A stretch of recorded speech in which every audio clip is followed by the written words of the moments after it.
Hi there, it's Lyra, and today is September 25th, 2020. We are meeting with Miranda from Unity and the Peace on Earth 2030 project. We are waiting for her to join us now. And look at my hair, doesn't it look lovely?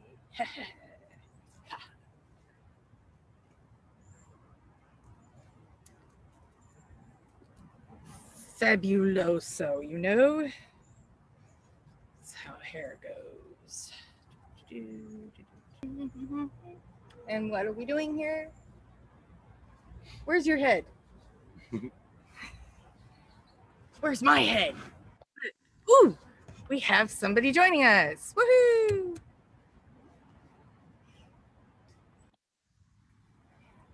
Hello, Miranda. Good morning. Good. How are you? Doing good, thank you. And you?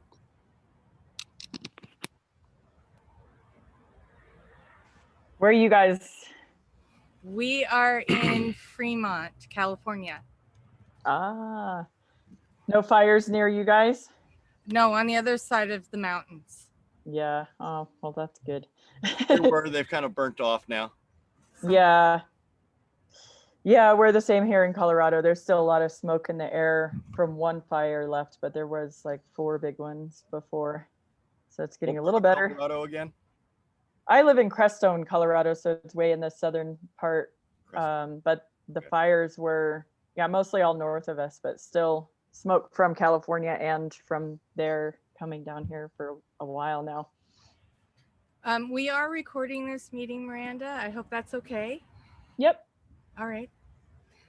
We share all our meetings on our YouTube channel, so Great Works Alliance YouTube channel, and this is to show everyone our collaborative efforts and working with different teams and networks. We want to keep on bringing people in, and when they see that we're reaching out to people like yourself, it just builds it up even more. We want to keep building this for everybody. Yeah, so tell me your history and what you're looking to do. I really only saw some kind of collaboration post that you put on Facebook, and then Brandon sent me a message around the same time saying that we should connect. But other than that, I don't really know very much about, other than that you're trying to get collaborative tools together and people collaborating. I don't know much about it. So if you want to tell me that. Sure. So where do I start? Well, we met about 2 years ago almost, me and Nathan here, and we were each dealing with the family rights movement and the pitfalls that we have found within the family rights movement, and the lack of ability to connect and truly make the changes that are necessary in order for us to be able to have better support within our communities for families, young families, old families, keeping them together instead of having them torn apart by the system. Yeah. And we both recognize that this system is broken, and there's a lot of people out there who are frustrated with the fact that the system is broken, and they feel that there is nothing they can do to fix it. And we're both from different backgrounds. Nathan here has a military background. I have a background of trauma, being a now veteran of domestic violence. Yes, I say veteran, not victim. And the lack of assistance that was necessary for me to get out of my situation and protect myself and my children is what led to the removal of my children, and then the abuse of my children within the system and myself within the system. And I said, there's got to be a better way. And we've got to be looking at all of the community factors in developing something that's going to be holistic and improve the quality of life of everyone. And this is where Nathan and I met online and started this discussion. And since then, we've been working for the past year and a half on Great Works Alliance, which is the basis and platform that we are creating for this collaborative connection. And it's not just for the family rights movement. We're talking about advocacy and improvement of quality of life for every individual, inspiring and empowering the hero within. That's our logo. That's our mission in a nutshell, underlying everything that we're doing. So I'm going to let Nathan. Very similar to what we've seen you do with the 2030 game and the Unity Network and all these different things that you're working on and putting a lot of vested interest in. Each of us as an individual as well as organizations are simply Legos in the machine, you know, as cogs. And we've noticed that you've been asking a lot of really important questions when you're doing interviews and stuff, like where do you feel that you fit in? What are your skills and passions? And we've been doing the same thing. And we wanted to open the doorway to collaborate. We've also been talking with Jordan over at Civil X. He's made a lot of recommendations and he's facilitated us connecting with some other people, having some constructive meetings, like over plan systems, for example. Jordan, what's the name of the Civil X.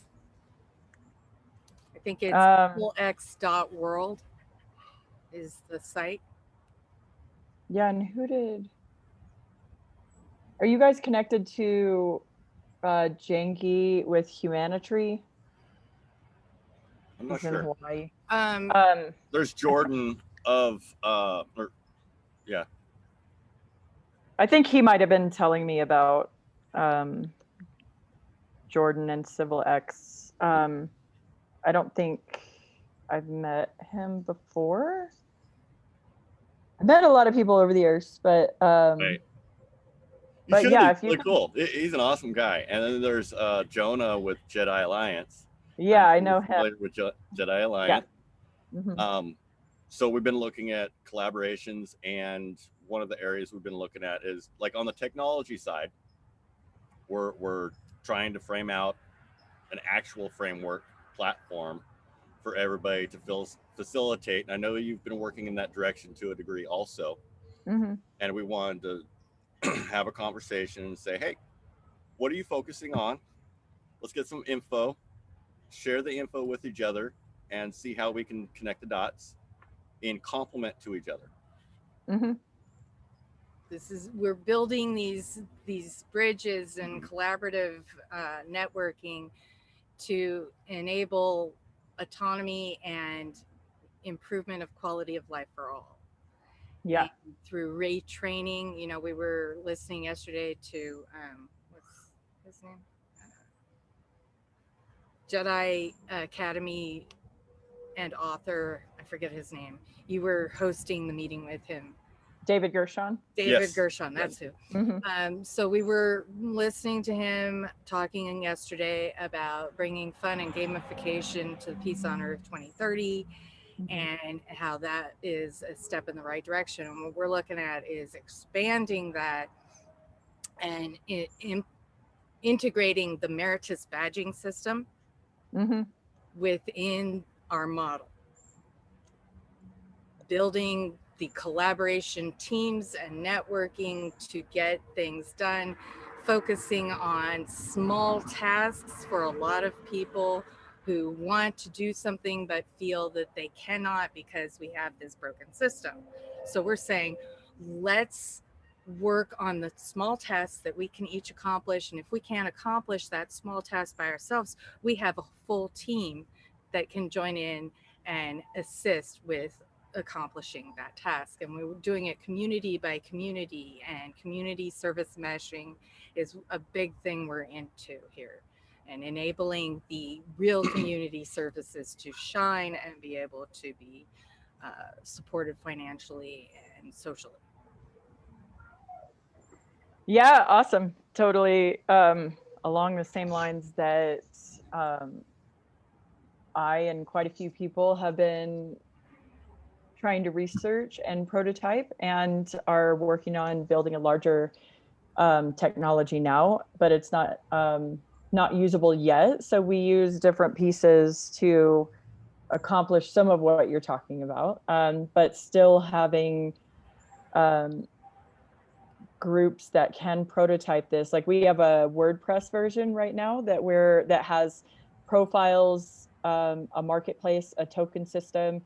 The marketplace has barter and trade, but it also has where community members can sell products and services and list jobs and everything as well. So we have been piloting and prototyping that, and then planning to put it into larger technology that we're building that would launch in about a year. Um, and that's with Core Network. You can look up core.network. That's the bigger technology that I'm talking about. And it's like dashboards of data and then app feature sets that we can build in for the things that we need, marketplaces and profiling systems being a big part of it. It even goes farther than that too, to have like analytics and AI working for us as our buddy, basically on a personal level and on a community level, to help get us what we need and to show us the interconnections in community that could be showing us the needs that are there, so that we can collaboratively come up with solutions. And as you said, work towards solving those. And I personally have a passion for cooperatives in this kind of ecosystem, because I come from the nonprofit world and I've seen the brokenness of that world big time. I mean, nonprofits are spending 60% of their time fundraising and then still are barely making enough to even scrape by, and then can't really accomplish their mission in the ways that they set out to do it anyway. And they're so burnt out from fundraising, and that's never what their mission was anyway. And so it's just a broken system. I also helped build a healthcare system under a nonprofit of 5 years back that is bringing millions of dollars in now and still exists and is working and stable. But I walked away from it just because I disagreed with a lot of where the leadership was taking the spending of funds and kind of the control of people and stuff. There's a lot of different reasons. But when you walk away from a system that you built and it's a nonprofit, you have nothing. It's like we didn't have it in place to where the nonprofit would still continue giving me money because I helped build the system or anything. But when you build a cooperative, you have cooperative ownership shares for life, that if you ever want out of it, you can sell those shares, or you stay in as a decision maker for life, or it's always giving you dividends on profits that are made throughout the life of the cooperative. So I want to see that happen more. And I feel like there's a lot more buy-in when you are offering cooperative ownership, and people know that they're not going to get screwed over or pushed out unfairly, or that their work isn't going to be done in vain. And then they're actually willing to do a lot more work when you're counting every hour of contribution and everything people are doing to build it up. Then they have every reason to want to build it up, and they do usually. And cooperatives can be really small. It can be 5 people in there, doing a little cooperative project of food growing or health and wellness services or hemp processing or building tiny homes or whatever you're talking about. Right. But it can start with a hub of like 5 people, but it can also grow. It can, exponentially get way bigger and have 200 or 2,000 people inside of it, and you're still handling shares and everything in the same ways. You're still deciding on what's done with the profits at the end of So each what's year the together. hierarchy of that? I mean, as far as like voting and, because like within a cooperative, I've seen a lot of cooperatives totally disintegrate because of everybody having a voice and people not being able to agree. And it's like, because of their ability to have a say, they've actually stalled the process Mhm. for which the cooperative was created. How have you dealt with Yeah. Well, you don't have to make it consensus for one. So that's one way that you can write into your bylaws that you can have 90% or 95% decision making, or just over 50% to make a decision. Because sometimes in a system you're going to have naysayers no matter what, which is what holds the consensus process back. But I went and visited Mondragon in Spain, which is the largest cooperative of cooperatives. It's an entire town that has been that everyone in the town works for a cooperative, and they have like 2,000 cooperatives that they've sprung up, and the oldest, longest standing one. And some people would say, well, that's not what I want for my life, because people are living in smaller kind of cookie cutter houses, and there's no person at the top making a ton of money, and it's more like everybody's needs are taken care of. But the town has all these thriving things that every year they vote in. Like, we want more playgrounds and parks for our kids. We all want an amusement park. We all want this kind of stuff. So they make their town amazing in all the ways that they want to make it amazing. But they also agree to a smaller standard of living as far as housing, and just keeping those kind of things kind of level for everybody. And you're not going to like grow to have a big mansion in that kind of a community, which some people don't like. They're looking for that individualistic, like, let me build my own empire and get my mansion and all that kind of stuff. But I personally am not like that. So I was really drawn to that kind of thing. But looking at, they allow anyone to study their process and what has worked for them and how they've changed it and tailored it and come to decisions. And they still have, they do their decision making in like, I'm trying to remember what they call it, but like caucuses of discussion that don't end until everything is resolved, that every person is happy, which can take weeks, sometimes even a month to do. But they give everybody notification ahead of time, like a month of seeing, here's the decisions that we want to make and that can be made, and that where some of us want to put profit, fill in, the blank on here if you're wanting to put profits towards something else, or you have another suggestion, or say any of this that you want it to be brought up for discussion or to change for the next year going forward. And then they don't stop meeting until they decide all those things. And there's no voting. They just have these meetings, and then they fix everything to the way that everybody's happy, or they don't go forward. And I find that to be very interesting, because they were saying, if you do consensus and it's done by voting, somebody's always losing, because you're choosing what they're voting on. You're choosing what the yes or no answer is. And maybe the question is never right to begin with. And it already leaves out a whole group of people, or a whole huge part of the opinion anyway, by making it be that kind of vote. So I really love the wisdom of their process, and we're putting that into action here with pretty good results, because everybody has a voice. Everybody's valued and they're heard, and they know they always can be. And they know that their community is all for hearing everybody out until you have everyone taken care of. And in those systems, I mean, they have it so that you can get out of it, you can retire, it's meant to be a take care of you for life kind of thing. And it's like, if you live in that town, being part of a cooperative is your only option, but it's not which one. You can choose from thousands. And at first it was only, 10, and then, rising to 50, rising to 100, or whatever, as people grew. But yeah, just seeing the amazingness of that, and seeing the community be like, yeah, Fred doesn't really work out with the builders crew, and he thought he wanted to be there, and he apprenticed for a while, and we tried to help him, but he's really not happy. What if he went over to the gardening cooperative and he tried out some apprenticeship there, and he finds his passion there?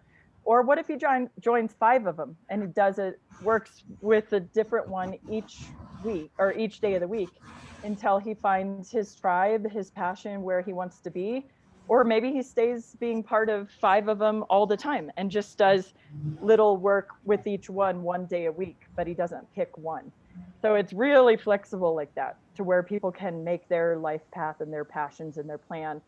And so we're starting to do that here in Crestone.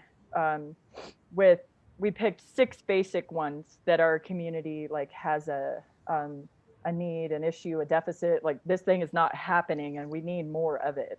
One of them is food growing, and then one is health and wellness services, which includes taking care of our elderly and veterans and people with mental illness, and just services that we do not have here because we're a teeny tiny little town.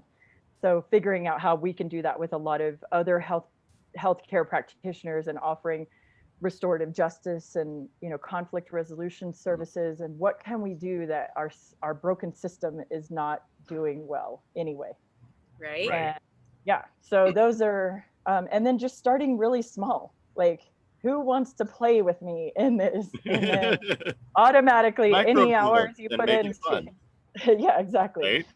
And it's like any hours that you put into it are going to be counted towards co-ownership shares, and we'll work that out from the beginning if you think you want to play. And we're working on very simple ways of templating that out and open sourcing it to make it available to anyone. I mean, Mondragon is even in support of that. They share their templates and information to anybody who contacts them or wants to come visit or anything too. So it's out there in the world already. We're trying to put it into tech platforms where it's literally as easy as like check the boxes, fill in the blanks, and just change your name on it. People are in there, and your situation, you know, like, do you have capital that you can start this with, or are you purely starting with man hours and putting out your services that you can offer with people that have skills, or what does it look like? But yeah, that's our goal, to have technology that can hold a person's personal journey, and then hold a region to do whole systems regenerative community development, and have the marketplaces and cooperatives that they need in order to do that, and the mapping of needs and offers, that kind of thing, to help go forward. But it does not exist inside of one technology yet that we're using, and there's still a lot of them that I'm prototyping and using, and that are coming out right now. We're about to start using Seeds, a community currency platform, to see if that might be one that we can use. We've built our own currency platforms in the past, just with Waves and hours banking softwares that are out there. But I can't wait until we have a fully comprehensive technology platform that's free for people to use. Right. And open sourced, and being able to be added to. And right now, this year, I do feel, you know, people like you guys, lots of little groups trying to just really feeling the impulse to do this, and then collecting your own, you know, technologies and prototyping of ways that you're doing this. Right. And I love that. And the ways that we can all see each other more and create the bridges is something I'm curious about and don't have a ton of time for. So understanding where you guys are in that process, and what role you're wanting to play in that, or do play, would be good. Mostly the back end. If I recall correctly and read correctly, you have a medical background, either in nursing or caregiving? Yeah, I've been a nurse for 20 years.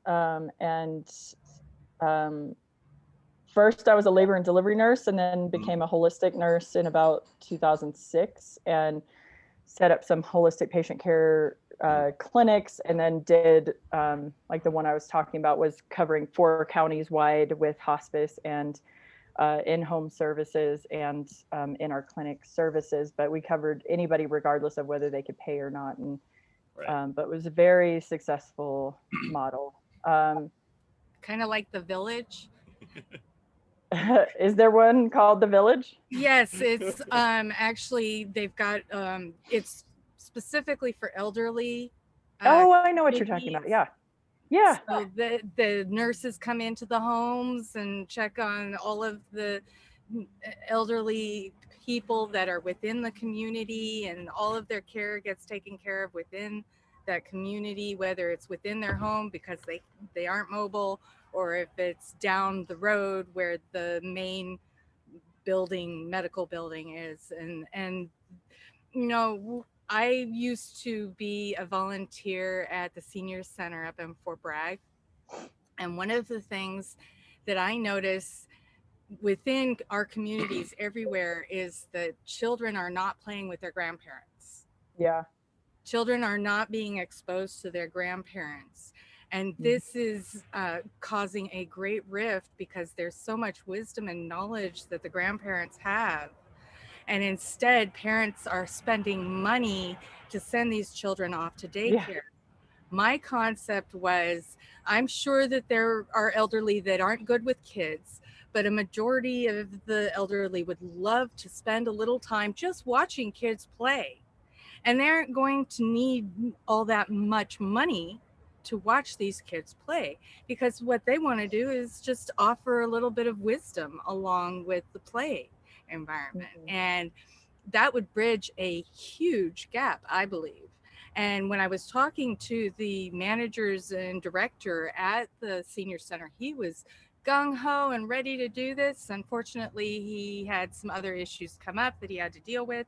And then, of course, I went in this direction with Great Works Alliance, because I see that it's not just one community center, one senior center, one group of individuals. We're talking about a disconnect everywhere. And Yeah. the idea here is to bridge that gap. Yeah, majorly.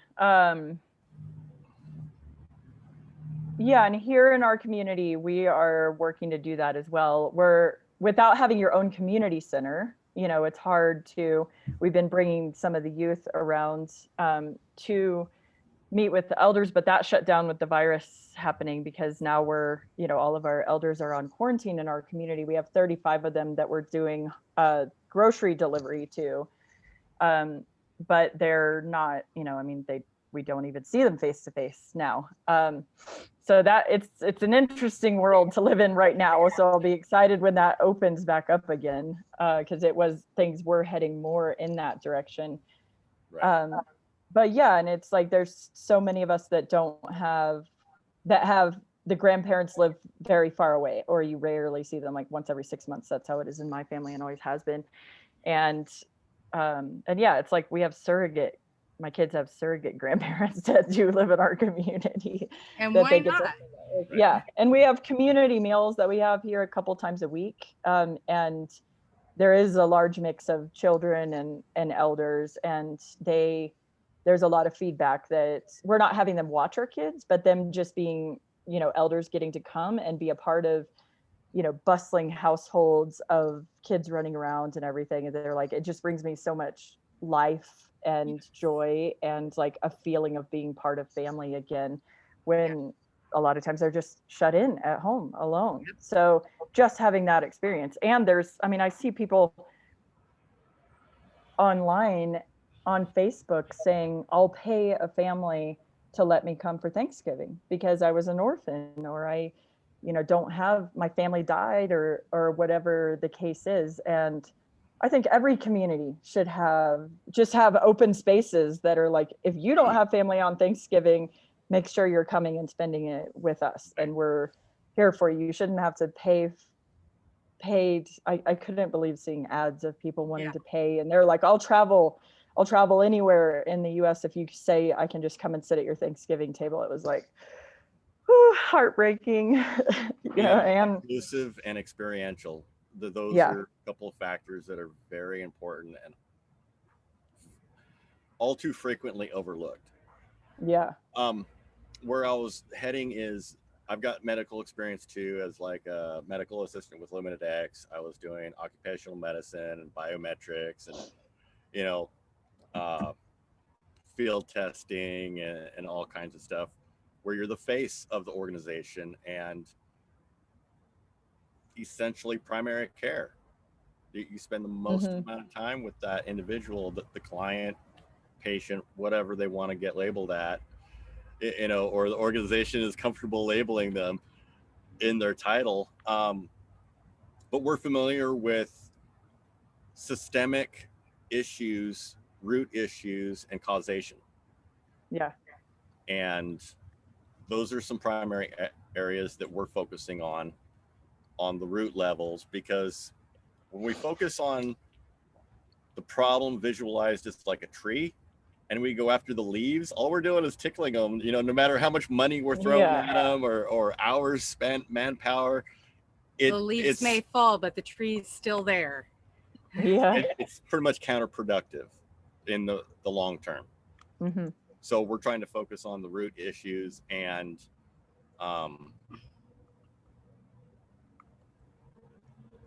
looking at what's most impactful and including cultural differences or cultural inclusivity with their own lenses of perspective. Mm-hmm.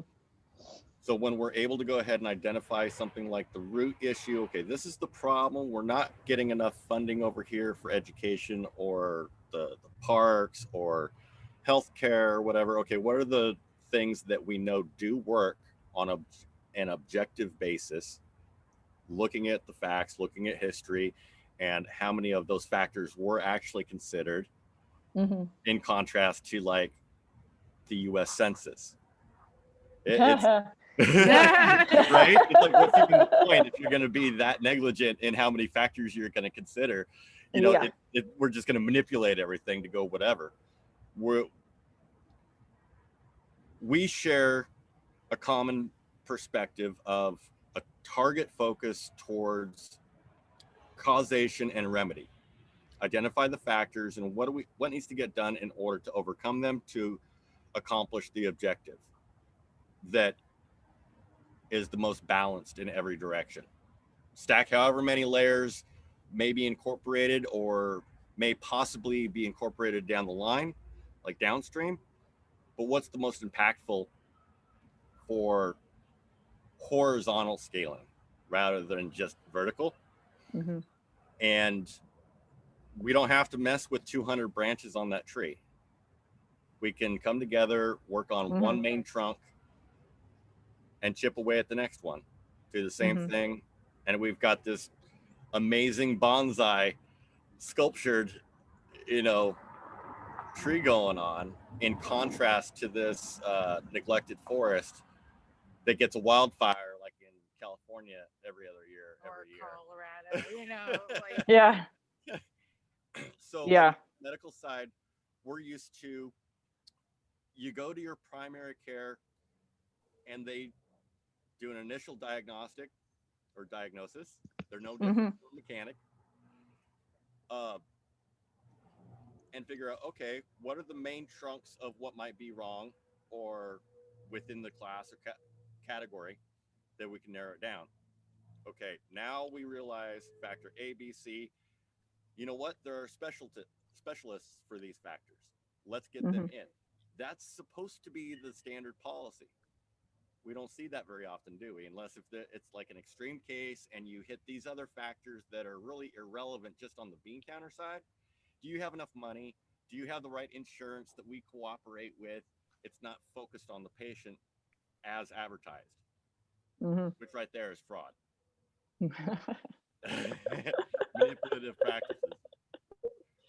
We want to stay focused on what is truthfully healthy and in the best interest of each party involved on reciprocal nature. Whether it's in a medical scenario, whether it's in a family dispute, whether it's in some other community dispute or personal issue, that we can identify, adapt, and overcome. And we can help people identify, adapt, and overcome through a virtual trial and error type of a scenario.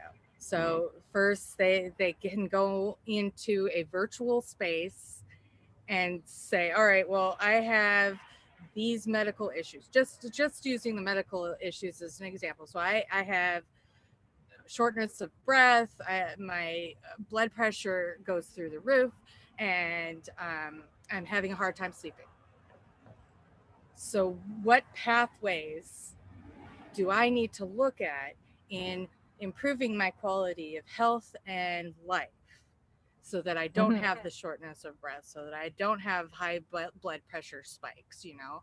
And let's look at those issues before they become full-blown uh, anemia, anorexia, cancer, dementia, Alzheimer's, etc. You know, it could be any one of a number of diseases that come out.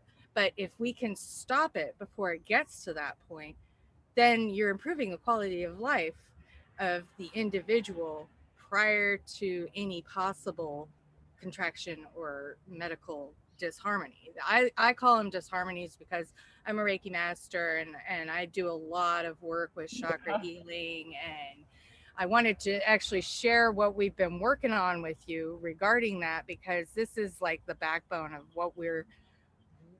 what our concept is as far as for the individual and assisting them. So I had to go through and do study finding what character traits and character strengths are connected with each of the chakras, looking at the health and benefits and the strengths and the weaknesses, and then what games would improve an individual's health within each category if they have, you know, desire. So I'm working on the mental illness side as well, that can help.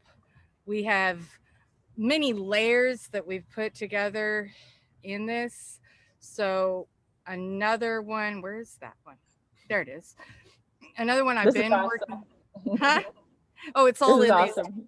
These tabs. Thank you. This all goes back to when we were trying to do our research and investigation and placement planning and what's neutral, what works, and what's also on the cutting edge for leading technologies, including healthcare, medicine, and so on, is positive psychology, which is also mirrored in all the superhero genres. You know, Transformers, Joes, Turtles, you know, Justice League, Avengers, Shield. It's cross-generational, independent of ethnicity, geography, education level, age, and it all comes back to a nutshell of the golden rule, which, like, as Americans, we highly embrace, at least used to, or fundamentally embrace do no harm and the value and importance of freedom and autonomy.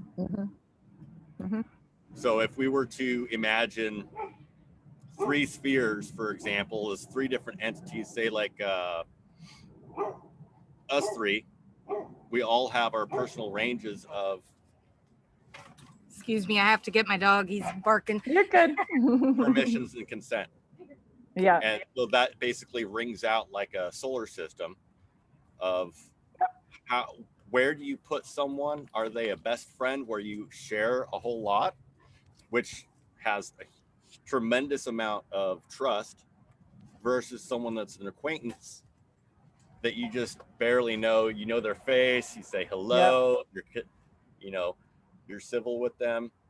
And then boundaries, what kind of levels go into boundaries, and when is it okay and when is it not okay to have a safe space to speak your mind if there's a disagreement.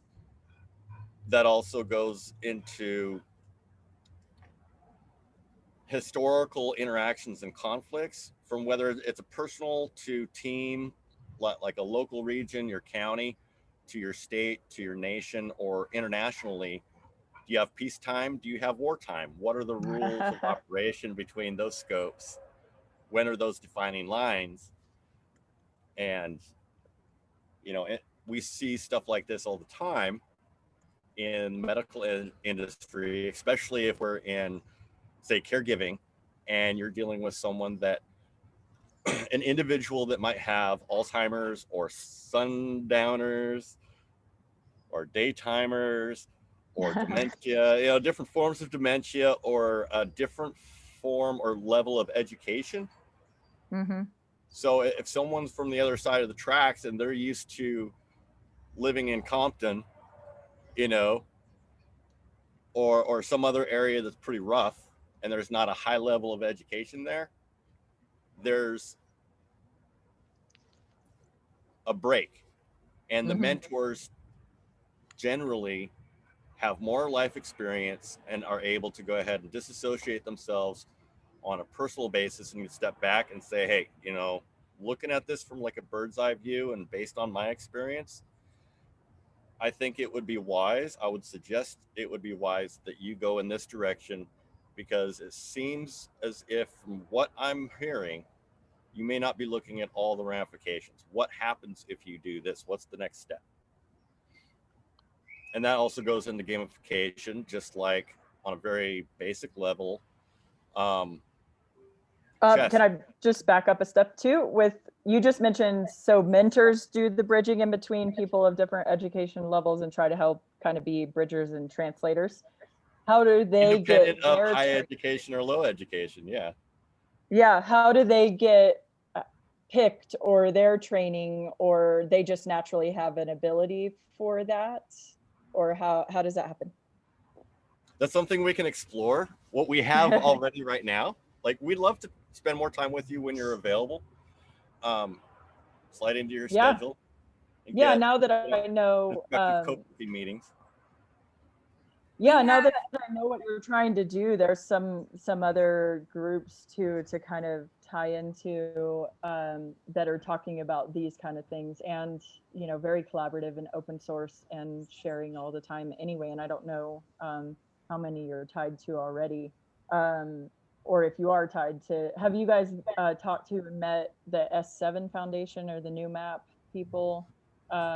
They've been researching this, especially the circles of conflict and team communication and outside your team and governance, and the membranes and boundaries of what it means to be a team or have an observer, or all that, a lot of that kind of stuff. They've done a lot of research in, and they have tons of YouTube videos and a lot of open source tech and all kinds of stuff too. There's a group called protocol.community that had a gathering. That's different from protocol.love? Yes. Protocol.love is Ray. We've met with him on multiple occasions. We worked on foundational document with him. So we have Great Works Collective as a foundational document. It's Great Works Alliance Collective. And that is what we did with Ray. I'm looking at the different connections that we're making here. Want to make it more relatable. And because we have our understanding and recognition of what the world is dealing with right now, and we also understand we're here to do something. We actually have some tools to share, some keys to share. You're of the same mindset as that, but we also have a vast majority of people, more than 75% of the people in the world, who are still stuck. So we have these programs, protocol.love and so forth, but there's still niche community projects. We need to expand it so that it's not so niche community. It's like redefining what's in it for me. Yeah, exactly. Yeah. And that's the experiment we're in here too. I've only lived in the area that I'm in for less than 2 years. So about the same amount of time as you guys have been working on your, prototyping kind of thing right now too. And before this, I've lived in 4 other intentional communities studying how they communicate, how they do governance and decision making, how they do either top down or flat leadership, and what works, what doesn't, and then studying cooperatives and all kinds of places that I could try to, just learn this kind of stuff. But here in Crestone, it's just newer in the prototyping of it. And now we're trying to figure out what can, they're like, just like you said, there's a niche of us that, kind of care a lot and are working towards this, like 20 or 30 of us all the time, like every thought and idea that comes to us, and how can we map it, and how can we hours bank, and how can we create a new project that has collaboration and that kind of thing. But yeah, we're trying to figure out, like, how do we get our 800 person population, which is tiny, which I feel we're lucky to live in a really small town, so it can't grow too fast. But we want to have, like, what does it look like to have 150 people in this, and how could they see something that means something to them, that is incentivization or cooperative ownership, or build something that they can really see progress in, that they would be willing to give their time and their money towards, and continue to help grow it. So we're really in an experiment of that right now. But I think the virus, everything with that, and the economic collapse in some ways, is propelling that forward to where now I have a lot larger group of people saying, well, I'm out of work now, and I don't know when my work is going to come back, and I may or may not have unemployment or subsidized stuff from the government, but what happens when that gets cut off in another month or two? So I feel like there's a lot more people awake to the conversation right now, and awakened in a way of like,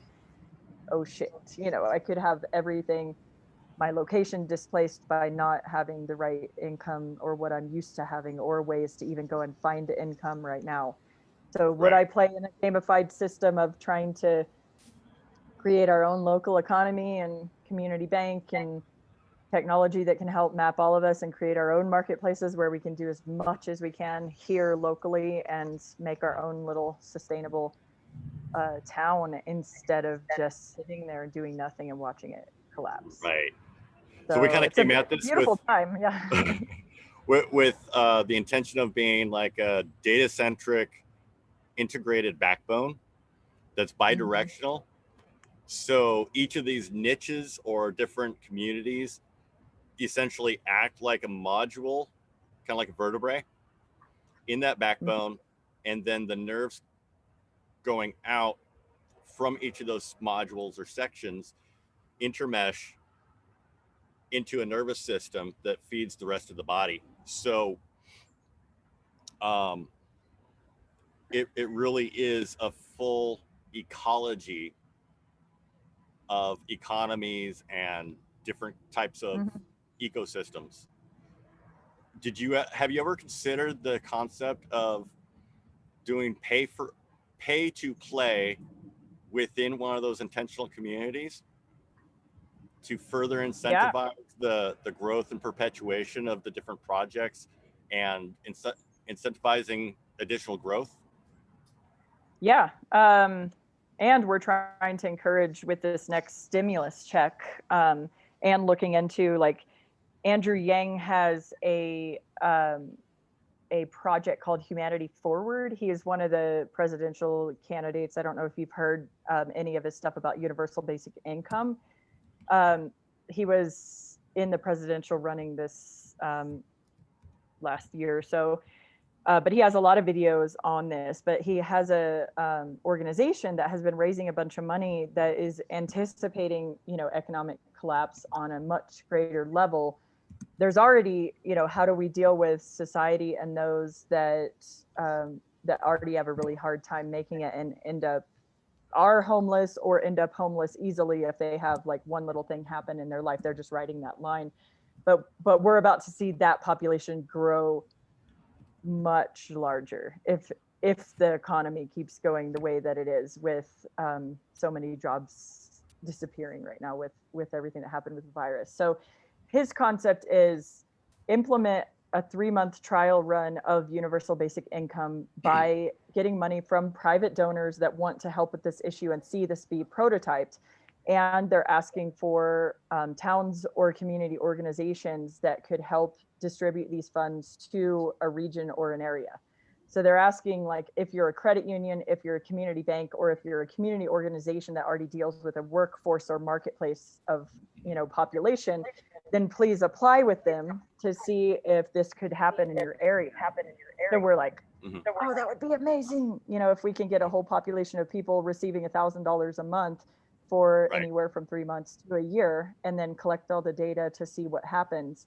But in that, we want, we would want to have the people that are signing up for that program make a commitment to community that a certain percentage would be spent back towards the cooperatives that are trying to provide for the needs, like buy your food through this, get your services through this local network, contribute some of that money that you're getting back into the system so that we can grow it, and contribute some of your time. Very little amount, like 3 hours a week or something like that. And you can pick any of the sectors to go and show up in, or you can list skills that you have and the sectors would pick you, and you just leave it open on what you're willing to do. And so we want to see if that can like supercharge or superpower helping see this happen, Mhm. and make it really like easy to do. Like we have some people, to me, like having it be decentralized healthcare, like you're talking about, decentralized places that we're growing food, decentralized pieces of land that we are using, because we don't have the money to just build us a huge community center to provide all of this yet. In the future, we want to, but right Right. now, just saying like, oh, can we go to Bob's house and use his wood shop? And would he be willing to allow a membership of people that are paying $20 to $100 a month to use woodworking tools there, with a commitment that they're going to treat those well, not take them off site, and only come during these hours or whatever it is. So it makes it easy enough on him, but he's got all this stuff and he wants more community coming and interacting with him anyway. Here we have a maker space. So like a mechanic shop over here, maker space over here, an artist studio over here, hemp processing, food growing, canning stuff, you know, and then health and wellness services, different, you know, massage therapy, and holistic assessments are a big thing that if you're, it's a first step in the process for so many people to even discover where they have um, deficits, or making a path of where to go. And, you know, why is my health an issue because of a certain disease, or is it because of my life habits and stressors, or not having my needs met? And being able to holistically look at that, which there are assessments out there that are, that it doesn't have to be given by a nurse, and you can just do the questions and then you can look at it and make your own path of, you know I need to go in these directions. And then there's all these options for, like, let me look at some online yoga classes, or what my community has, and a nutrition class and that kind of thing. So all of these, um, I mean, we're looking at trying to have them happen on the next level in the next month, because we've already been talking about it for a year and a half, and some of these things are already going. Like our food growing effort has grown a ton in this last year. uh, Imagine having a but digital buddy that you exactly, wear on your yeah, wrist. Yeah. And yeah, that digital buddy doesn't talk to anybody but you yeah, and gets the information for you. So it's not like they're tattling on you to some doctor or anything. They're looking at you for you and your health and well being. And yep, then put on top of that, the digital buddy also identifies, because we have a skills and merit evaluation form that we provide for people to onboard into our service network, which is through, right now our beta test is at coalitionforprotection.org help desk. So what people do is they can register tickets, they can follow and track their tickets. Whatever that ticket is turns into a mission and is directed to the appropriate team. And so if you had a digital buddy that you were walking around town and you have some skill, like you're an artist and there's this dilapidated building that needs to be resurrected, right? It'll show, okay, well, there's work here for you as an artist to help in the reconstruction of this building. Should you choose that mission, select the mission and we'll get you started in this process. So mm-hmm, it's like even more interactively engaging with the participant and the player, because a lot of people don't even have the ability to take an initiative to look and see what it would take for them to improve their health.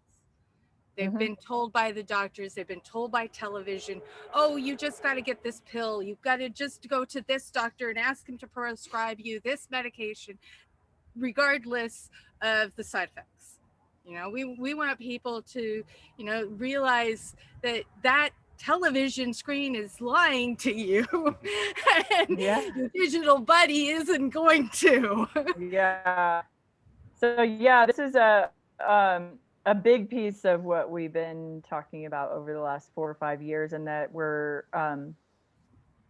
building out in the dashboards of Core Network, the technology that I mentioned that should be able to be used in about a year. But yeah, I mean, the top developers of it have been working on the prototypes for it for like 10 years, but there's a bigger group of us that have been in it for about 4 years. But we always need, I mean, what you're mapping out with your experience and seeing like the relations of the disharmonies to the chakras and gamifying pathways to come out of that and bring it into harmony. It's beautiful. And this every system with the groups I talk to is kind of, all of us are collaborative, you know, open source, not saying that everything has to always be provided for free, because it doesn't. I mean, we don't believe that, but having access to allowing the analytics and the data to be grabbed from many different areas is how the technology's being made to work for us and kind of be our digital buddy in a way, like what you're talking about, that exists in there too, but also just having like dashboards that you get to create what you want to see. So, you know, I want to take it from our health and wellness assessments, and then I want to, you know, connect it to the learning paths or the education platform and the marketplace of goods and services that our community provides. If you're using tech platforms to do that already, in the future, we're trying to make it so that it can like aggregate all the data, like you're saying, and consolidate. Yeah, consolidate into a nice, smooth flow chart. Yeah. So the best thing that you guys can do is get populations of people that are using that, and you know, saying if there's parts of it that still need to be added or what's useful, and anything that's useful to anyone can be useful to a larger group of people in the future. And being able to, then you get to decide what you want to do with that too. Like, do you charge for people to take your whole systems assessment? Do they have access to a holistic practitioner that can help them with their life path? Because you guys might be doing it there locally, but what about all the people that don't have a local system like this? Can they tie into your spider web of activity and be like a virtual part of your community to help with their health and wellness journey, or even come and visit for retreats with your practitioners, and or be part of your food system? That stuff could be shipped, or some just other ways that you can figure out as you go along. So it's really cool what you guys are doing. And, you know, since I have a medical background, I really love the health and wellness path. And I have an organization I work with called Emerging Wellness that is trying to do like a decentralized hub of like a digital buddy, but it's like your wellness buddy. So it's specific to health and wellness and collecting. It's meant to be just a collecting house of pathways that people can take. So they could like someday click on Great Works Alliance holistic assessment and, you know, and mapping your learning pathway. And then if they want to meet with one of your practitioners that can have sessions with them to walk them through like, oh, it looks like these, you're having a lot of disharmony in these realms, and let's create a path for you of like, what does it mean to play this game, do this activity, weave in this 21-day program, or whatever all this stuff is. And people will choose to do that. I feel like there's massive amounts of people right now searching for access to something like that, and it is not coherently presented out in the mainstream or anything right now. So yeah, the large majority of the people we've been interacting with, you know, on average, they're wanting everything done already. They don't want to do the work. They want to be a user. and we're aiming towards who are the builders. Let's connect with them Collaboration and see to build how, the best optimized yeah, system.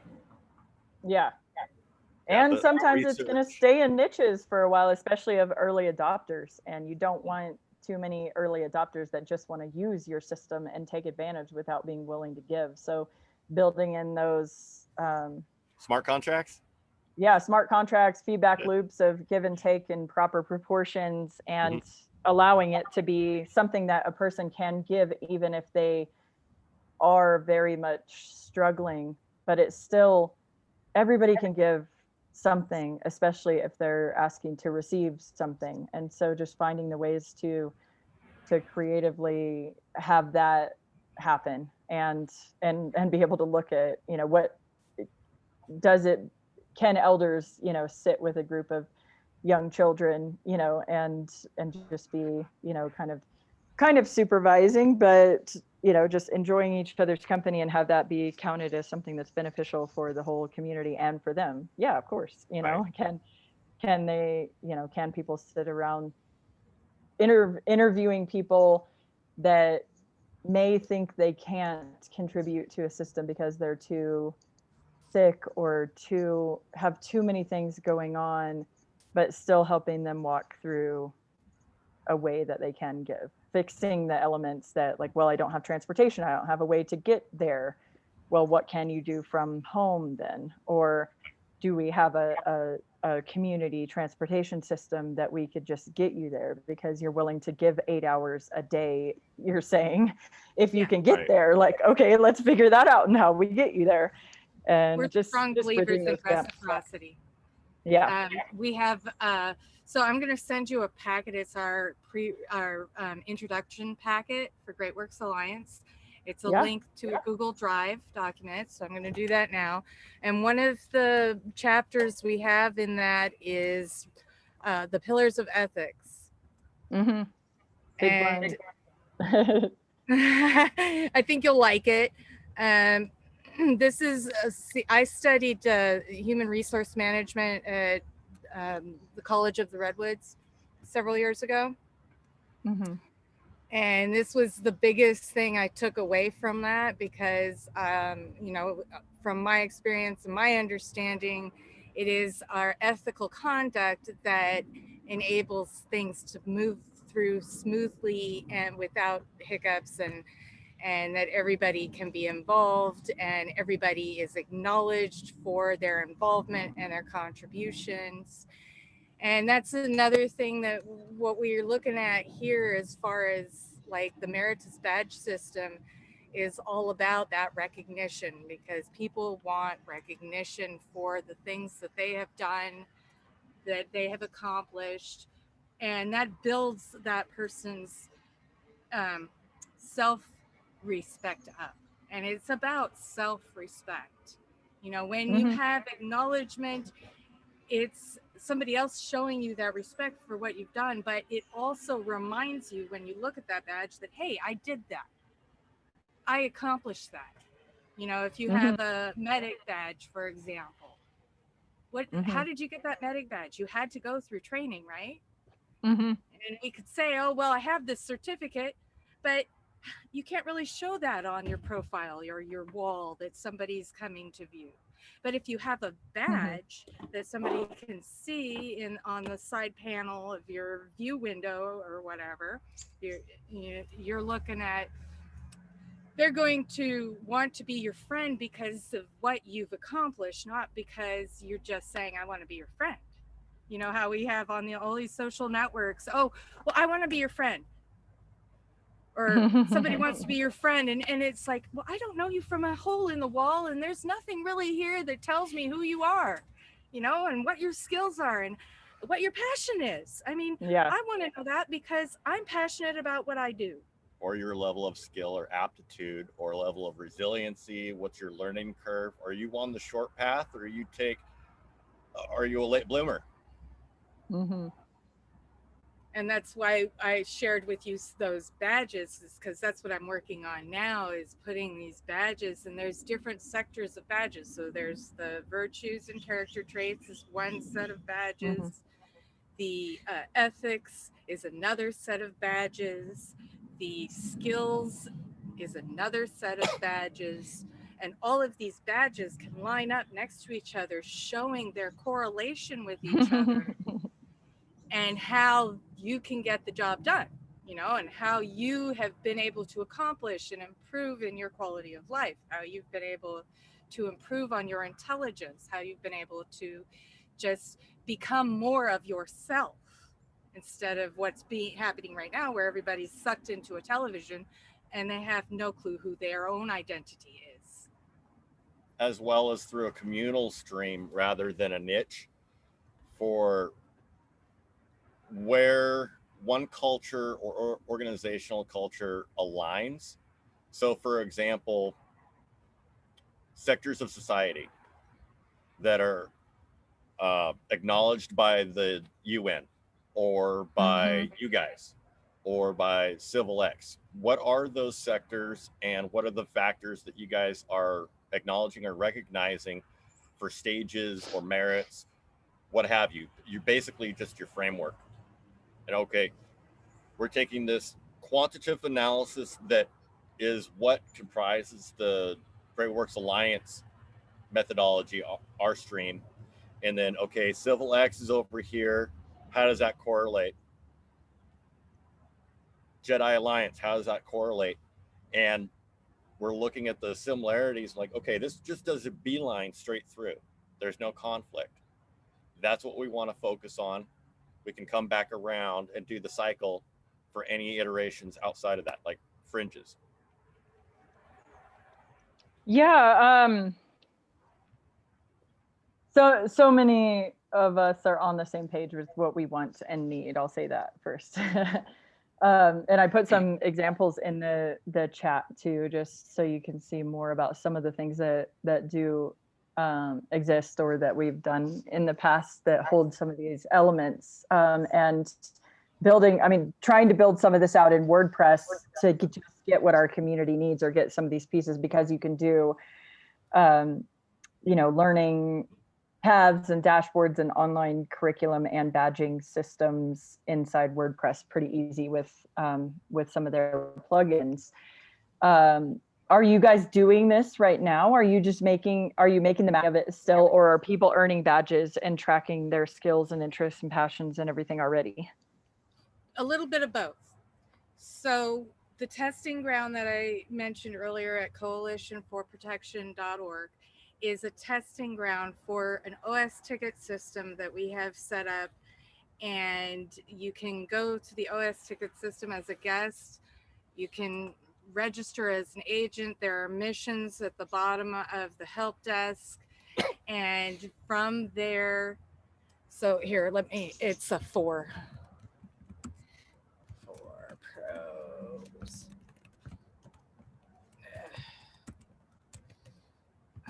And so I think we have a mutual consensus that we just need to schedule some time together and start somewhere in a co-working fashion. Yeah, and see how we can introduce stuff. Yeah, and there are, as I said, there are other collaborative space groups that are sharing a lot of these kind of tools and discussion and stuff too, and helping add you to those as well if you're interested. Because it's not, everything I say is not just me. There's like hundreds of right. brains behind all of this, and luckily hundreds of communities getting the same download and starting to see, and then bringing healthcare practitioners together with whole systems community people and food growers and builders and that kind of thing, and trying to figure out what this can look like. But not like one aggregating area that I've ever found that has like the most amount of tools or something, but popping around to different ones I can introduce you to, and so that you can share and you can gain tools and ask questions, and that kind of stuff is also good too. But it's beautiful how much you guys have done in the short amount of time as well too, and how much insight you have into what is needed and what could help people along. And it's what a lot of us have found too, and are wanting, tech that can help to do this in the sooner than later future.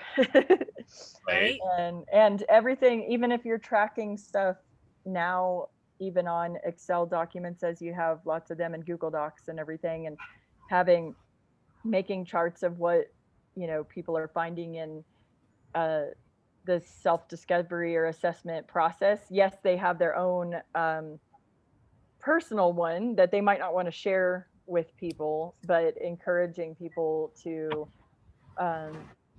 share without putting their name on it, just so that you have data to know, like, how many people do we have in need of food, or in need of housing, or in need of mental health services, or drug and alcohol counseling, or whatever all of it is.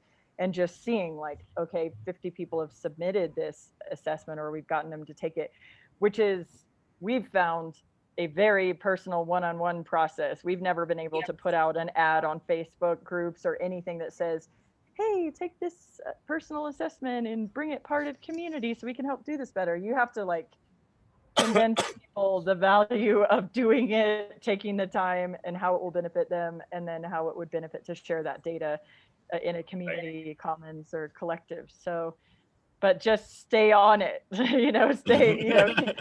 keeping finding your reasons for why this could be beneficial and incentivizing. And the more people that do it, and that realize that even having access to a holistic assessment, which is not easy to find in the world, and then having access to people that care, that are trying to build community, over time they'll start to realize, oh, I get it, what you guys are trying to do, and it would help me to do this, and it would help me to look at my own life and what maybe better. But yeah, as people are getting this next stimulus check too, which is a huge amount of people, and they say that they're supposed to make the decisions on it sometime between September 30th and mid-October, and then send out checks to people between October 7th and November 3rd, sometime in that time.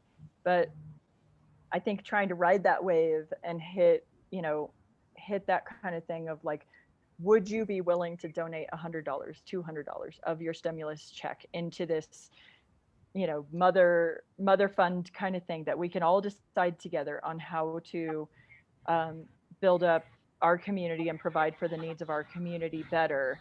And and you can, and even streamlining the process and saying, like, holistically, we really see deficits in these areas: health and wellness, mental health services, food growing.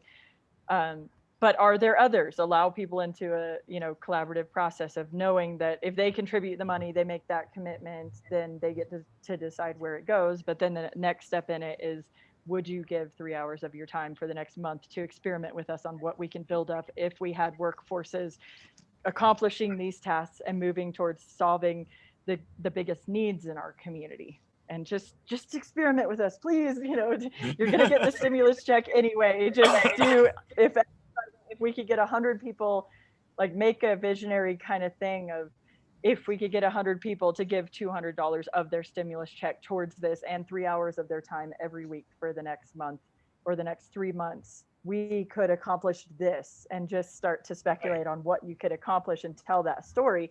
Then people are like, I mean, that's what we're going to try here. And then even Andrew Yang's universal basic income thing too, and just see what we can accomplish. So like a distributed tree fund that focuses on the objectives and the paths based on level of impact for the community, rather than, hey, such and such organization on the front, and make it a popularity contest, like what we've seen so far over the past how many decades?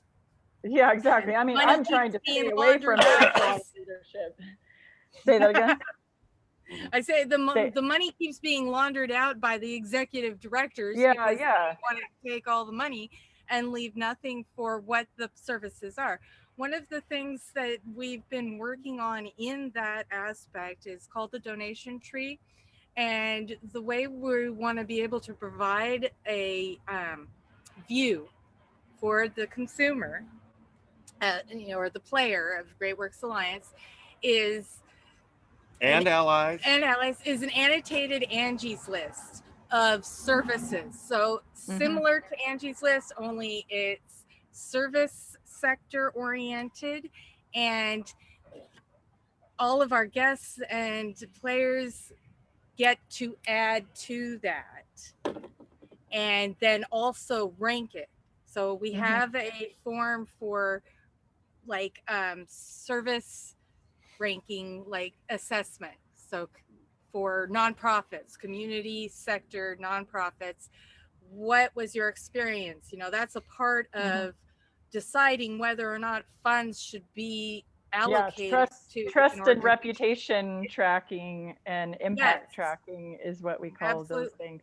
Yeah. Which will also really help on the funding side, not just how the funds are directed, but having a really solid plan like that and how it's going to be done being presented on a legislative level. We'd all collectively be able to acquire legislative funding, crossing borders also. So and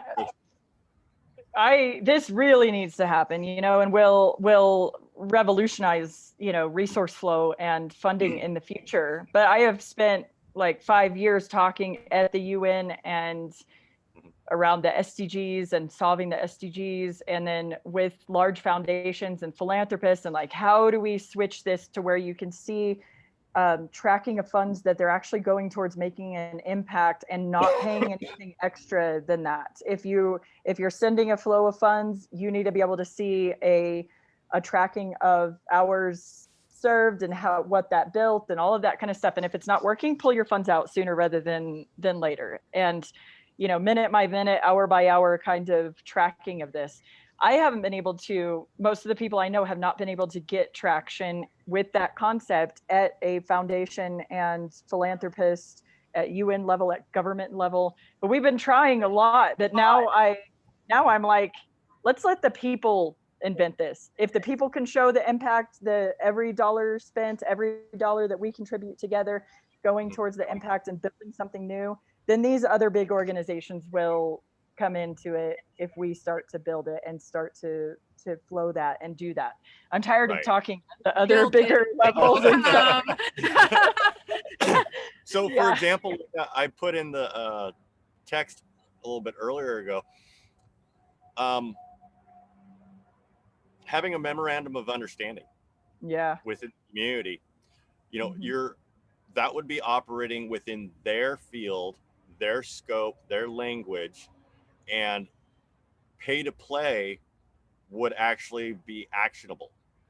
It would be a mechanism to redistribute the funds in an economically and socially sound methodology. And you're talking about like smart contracted MOUs that are like transparent. Another way to look at it too is there are funds allocated in every community that are specifically for certain upkeep responsibilities within the community. Trees hanging over power lines being an example of that. But what we find is that there is not the level of maintenance necessary that should be, or checks and balances. And so it would be like, if you are a member in your community and you find a tree that's overhanging and has been overhanging these power lines, and you know that it's a hazard, fire hazard, you can take that to your city council and say, I have identified this, it needs to be fixed. And then you get a portion of the funds for identifying that. Telemedicine already works that way. Field contracting already works that way. You snap a picture, you have a guide, you've got itemized line item pricing, stuff like that. What we're finding is the local jurisdiction is fining the community for things without there being an even counterbalance, which without an even counterbalance is an infringement, which is an injury in law. So people are being treated like disposable money bag sponges. in a sense. Yeah. And so that would give them an opportunity of empowerment as well as increasing their own economical stance And involvement in their community and community building. and level of impact. So those fines Yep. can go either way, so long as the proper pathways and chain of command are observed and kept in balance. So strategies and guides are really important. Maps are really important. These technologies for facilitating those actions are really important, like including a camera and microphone in the app to be able to record and chart in a lot of these different areas. If you're a court watcher, for example, to be able to come into a courtroom as a court watcher and be able to not only be visibly there, but be able to record what's going on, to see that the proper chain of command is being followed, proper judicial orders are being carried out. Yeah. We could look at it like through the lens Yeah, of a that's awesome. dating app. Would you like Tinder, Yeah. or would you like something that like eHarmony aims for, is, you know, the long-term quality of life with a partner? Mm-hmm. By focusing on those core aspects of the personality and intricacies of that specific individual that you're looking to find in a partner. You know, what are my definite no's? What are my definite requirements? You know, a lot of people these days in social engagement, or including dating, don't have a requirements list. They think it's wrong or something like that. Like, no, you need to be able to take care of yourself. You need to be able to have some level of stability. So let's take the superficial aspect out, hide their face, and you don't get to go ahead and get any deeper in engagement with this individual unless it's blind. You should be focusing on the core aspects that are going to be in harmony with you. Like, if they don't complement you in your life to be a better person, to be the full you that you are, you really shouldn't be going down that path. But they've been doing the exact opposite. They're looking. We can at do aesthetics. this in business. We can do this in all these different areas, and just focus on what's the objective, what's the level of impact, and what's the level of scope to expect for appreciation or depreciation. If you got an organization that's a slow bloomer or a late bloomer, you're going to have a little bit less investment interest than a disruptive technology organization that is on the high learning curve, that they can snap to it real quick and just get really involved. A lot of those people aren't even going to be qualified with certifications or bachelor degrees and stuff like that. I have no doubt you've noticed so many people in your fields that you've worked where they're brilliant, yet they've got maybe high school education and nothing more. Oh yeah. A lot of blue collar. Mm-hmm. Like, I don't know the way to talk the way you're going to understand me. But we get into an engagement and like, not an argument, but a debate, I'll roast you. I'll tear you apart. Because I know this subject. Right?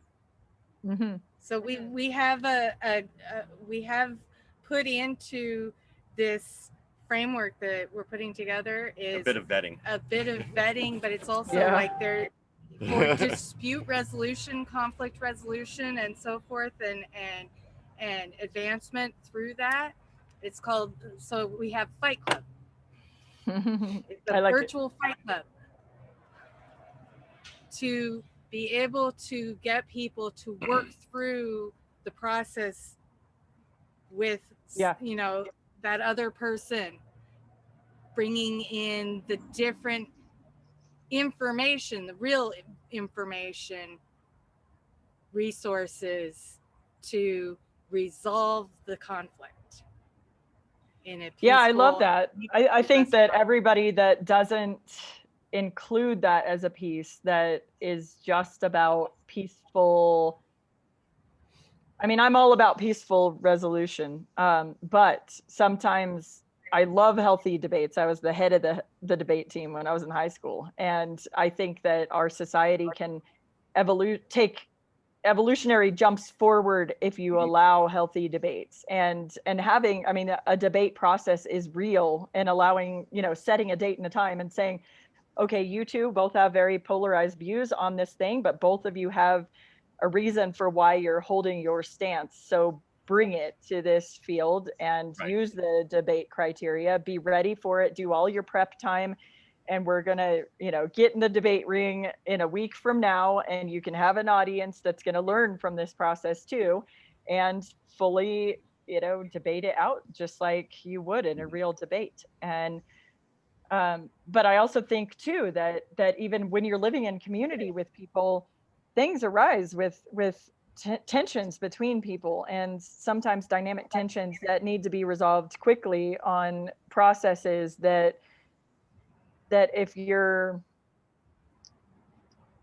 only saying you're allowed to sit down at the peace mat and have a restorative circle for every process that's going to take a whole process, how do you handle the day-to-day stuff that might just need to be handled in a quick way? This older guy that's 80 years old in our community was taught, he said, I want to allow chicken fights, what I call a chicken fight. And so he's like, but in an organized way, that it's like, you have 2 minutes to make your heated point, and you have 2 minutes to make your heated point, and we're going to have like two referees or mentors of this process. So you see yourself at the filling up the water well, and turning on the generator to do it, and one person shows up and says, I know, I've already been doing this in a better way than you. What are you doing? You don't even know what you're doing. And so they call for a chicken fight, or someone sees this process happening, and then they just grab two other community members. Doesn't even matter, it can be a youth or just anybody to hold space, but each person has to get their point across in 2 minutes, and then your chicken fight is going to be decided and done. Or sometimes you might need to call in other people if it really is like, we can't figure out what they're saying in this amount of time, and they both seem to have a very relevant point, and we need a little bit more wisdom here. But then just allowing them, allowing them to say why they think they're right, and have an audience to do that. And then usually by the time you let a chicken fight happen, and then the other person was like, well, I didn't even care that much anyway, like I thought I knew what I was talking about, but now it's clear that I don't. And then the referees are like, okay, we're good, just go ahead, do it that way, and we're good, we'll go about our day. But it was like, you're allowed to be valued and heard, and call for your opinion to matter, and have it in a space that can even have emotion and what you need to feel like you need to bring to it, so that you can feel heard, without a person having to be triggered or hurt by that, or too soft skinned. They know that there's backup to keep it from being more of a fight, and you're trying to be, I mean, it's still non-violent. You're not like cussing the person out with your opinion and that kind of stuff, but you're allowed to show the emotion and the passion behind what you feel needs to be heard right now. And so I love these things being brought into the mix too, instead of just either a removed body of people in a hierarchical structure making the decisions for everyone that trickles down and affects everyone in ways that they don't even know what's happening, which I don't like centralized hierarchical leadership. And we're trying to figure out how to flatten things out so that everybody matters, and everybody has an opinion, everybody's valued in a system, and also like allowing those things, that dynamic tension is, and seeing the polarities and finding the middle ground, or choosing to honor both polarities, as both of them matter and need to be honored for the freedom to choose both, or whatever all of that holds, is our quickest evolutionary progressive jumps forward. So those leading should be the ones leading. Grounded in a healthy and reciprocal way. You don't want the people that are just naysayers to be leading or having a huge impact in their vote. the people voting should be those that are an actual peer. And a lot of people don't realize what an actual peer is these days. They think, well, if you're human, you're a peer. No, your experience and your level of wisdom, where you are in that summary of your experiences, your life, is where you are. That's by your own choice. So you have either chosen this way or that way. And a lot of these organizations are so one-dimensional and non-dynamic. Yeah. They're like a user, basically, from what we've seen. They're not really going for growth. They're just, no, smile and treat everybody happy, and even if it kills you. Like, Yeah, no. life doesn't work that way. Life comes with a lot of crap, and Yeah. if you don't figure out how to deal with that crap, like a child learning to walk, you're going to stay at that infant level of still not learning how to walk. And that's where a lot of adults are these days. It's really unfortunate. Yeah, and having these tools, it's a whole other realm of tools. And when you guys do assessments, do you do them on a personal level and a community level of whole systems assessments? So what we do is we start out with the personal assessment. That's that second mission on our site. And then from there, we invite them to the new player orientation meeting, which is on Sundays. In that meeting, people have questions, and I share like a guide through the systems, how they can log in as a player and how they can access the missions that are available there. And it is a peer-to-peer system, so they as individuals can accept missions, or they can accept missions within the team that they've selected. We go through that process in the orientation meeting where they select what teams they're going to participate on With a limit. We don't, like 3. like 3 to 5, That's depending good. on their level of desire to participate, how many hours a week they're going to be putting into it and what their focus is. Hey, Sarah X, I'm sorry. It's amazing that you're interested in joining 25 groups, with these different specialties at the same time. Let's go one step at a time, because you are valuable. Your time is valuable. And we want to make sure that it's properly placed, that you're not for your attention. that you're not spinning your wheels, and that we're not spinning our wheels trying to help you. Yeah, love that. Lots of wisdom there. I am gonna have to run. My other meeting didn't show up, so I got to stay on a lot longer than I thought I would. Awesome. But Thank you. Meant to be. Yeah. This is really awesome. We got to spend some time with you and share all this. And hear more. You guys are awesome and on an awesome path, and keep prototyping what you're doing. And let's set up another meeting soon, and then I'll introduce you to some other groups too, where you can see a lot of the same kind of work being done in other communities, and what people are willing to share, technologies that they're using that are available already, which there are some already with some of this stuff that you could pop in some of your feature sets and questions and surveying and that kind of thing, and be able to have that in a technology that you can use already. Our primary niche of people we're aiming to connect with right now are on the tech side in the web space. Yeah. We're looking at that's who I'm thinking CMSs, and we're doing a leapfrog from OS Ticket to a CMS that's more full blown with a lot of these different tools that we needed a long time ago, but which are most extensive and expansive to incorporate. And right now it's looking like a neck and neck between Grav CMS, like Gravity, and NetLiffy. We're kind of aiming towards NetLiffy for automation and ease of use. And as far as scheduling another meeting, if you want to go through that material that we sent, the first 6 chapters are the main content, and the last 6 chapters are the legal documentation. Okay. Yeah, that's Okay. awesome. And then let us know when you would like to meet again. Just send me a message, Okay. and we can get that set up with you. Okay. Okay, yeah, and the Peace on Earth by 2030 game and starting Peace on Earth zones is, I mean, you guys saw a little taste of that, and that is, we've been piloting that for a year, but I think in the future it will, it helps as a way to engage people and gamify giving points for creating a Peace on Earth zone, which can mean a lot of things. There's 7 different actions inside of the game, but they're pretty flexible. Like being able to weave your mission and what you're doing with the Peace game and really help make a lot of action happen.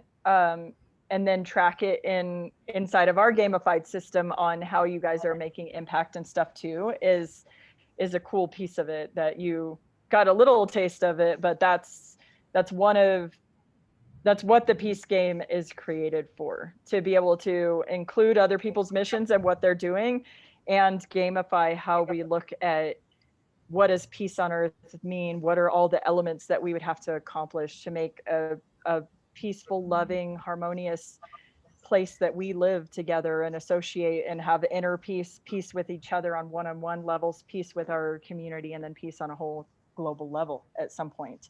So it's starting to be a really cool process, and a way that I've been able to get a lot of community kind of onboarded into something that they don't have a lot of pushback to, and they're enjoying seeing the story be told in that, of the impact that's able to be created as people collaborate more and more to solve the needs of our community and create more peace sanctuary spaces with all of each other. So yeah. Yeah, I'm logged in on the Peace on Earth game and have gone through step 1 a couple of times. I'm still busy with our own projects, like that consumes the majority of our time here, but Yeah. we do keep up and check in every so often with Barb.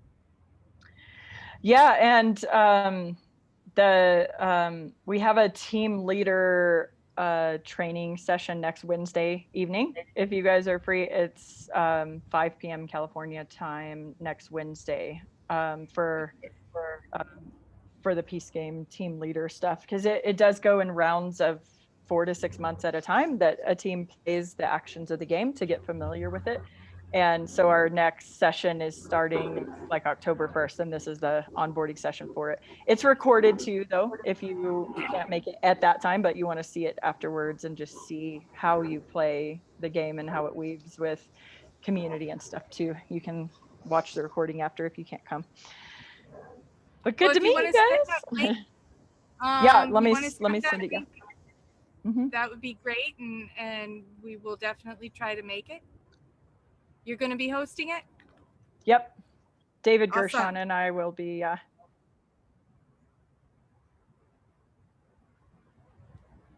Yeah, let me send you a link real fast.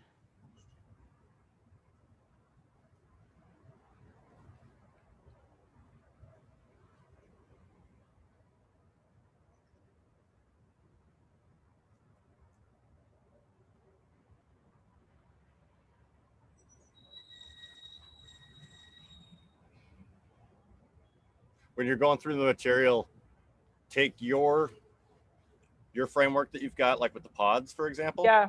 Mm-hmm. Then look at ours, particularly when you look at the Phoenix teams and how they iterate out into Fusion Forge. And then think about the TV show Person of Interest. I've never seen it, but oh, you're gonna love it. Awesome. I love suggestions like that. Living person. All about teams. It's all about nice. teams, and it's about it's at the core. She'll get into it. One AI versus another AI. Who's going to win? So that, And teams of people on the ground. Teams of people on the ground, and you know, we have 2 models right now that are formulating. One is already formulated in China, where they track everybody and dock you if you don't pay things and stuff.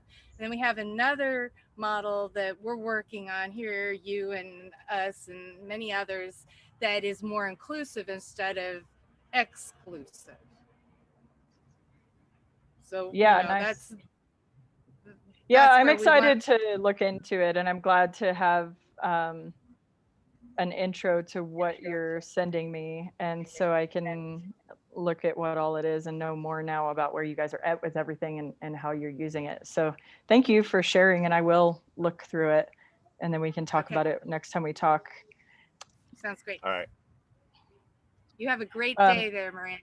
Here, let me copy the event link to, there's the Peace Game site that I copied where you can find the information, but here's the Facebook link, which also tells the Zoom link to join if you want to be part of the breakout groups and that kind of stuff, or you can watch it on Facebook Live or look at the recording afterwards. Okay, thank you. Okay, awesome. Have a good day. You too.